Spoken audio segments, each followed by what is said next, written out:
কি বলছে? আলেমদের নিয়ে আমার কি কেন মন্তব্য থাকবে? না না, আপনার একটা বক্তব্য ভাইরাল হচ্ছে ইতিমধ্যে, সেটা হচ্ছে আপনার বক্তব্য। এটা তো ওরা মত করে কেটে ছেটে দিচ্ছে। ওইটা তো আলেমকে নিয়ে ছিল না, ওই যে নলেজ যে করছিল, ওই যে অর্ণব, হ্যাঁ হ্যাঁ। ওই লোকটা নিয়েছিল। ওই লোক তো হইতেছে এক নম্বরে একটা হারামজাদা, ওরা তো হারামজাদাই বলবো। ও আচ্ছা। মেয়েদেরকে নিয়ে আজে বাজে কথাবার্তা বলে, আবার গিয়ে ওরে গেছে ছাড়াই না। আর আমার জুনিয়রের যে বিভিন্ন ডকুমেন্ট, ওই ধরনের কপি, ওদের ডকুমেন্ট গুলো সব দিয়ে দিছে, অনলাইনে পাবলিক করে দিচ্ছে। ও ওই ছাড়া তোকে হচ্ছে যে প্র্যাঙ্ক কলে ওকে হচ্ছে হ্যারেস করা হয়েছে, হোয়াটসঅ্যাপে টেক্সট কল আসছে। তো ওই লোকগুলো আসলে কি বলা উচিত? ও আচ্ছা, অ্যাকচুয়ালি আপনি কাকে বলছিলেন বিষয়টা? এগুলো তো হইতেছে ওই যে কি বলে, আমি দেখতে হবে আর কি, ওই যে অর্ণব লোকটা।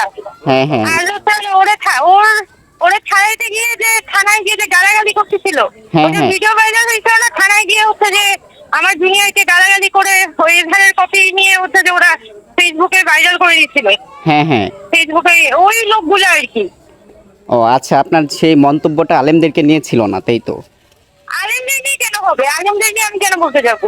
আমার ডিপার্টমেন্টের প্রোগ্রাম ছিল, আমার ডিপার্টমেন্টে একটা মানববন্ধন ছিল, ওই হ্যারাসমেন্টের ঘটনার বিচারের জন্য একটা মানববন্ধন হয়েছিল, সেইখানে আমি কথা বলছিলাম। ও তো ওইটা কেটে ছেটে দিচ্ছে আর কি ওরা।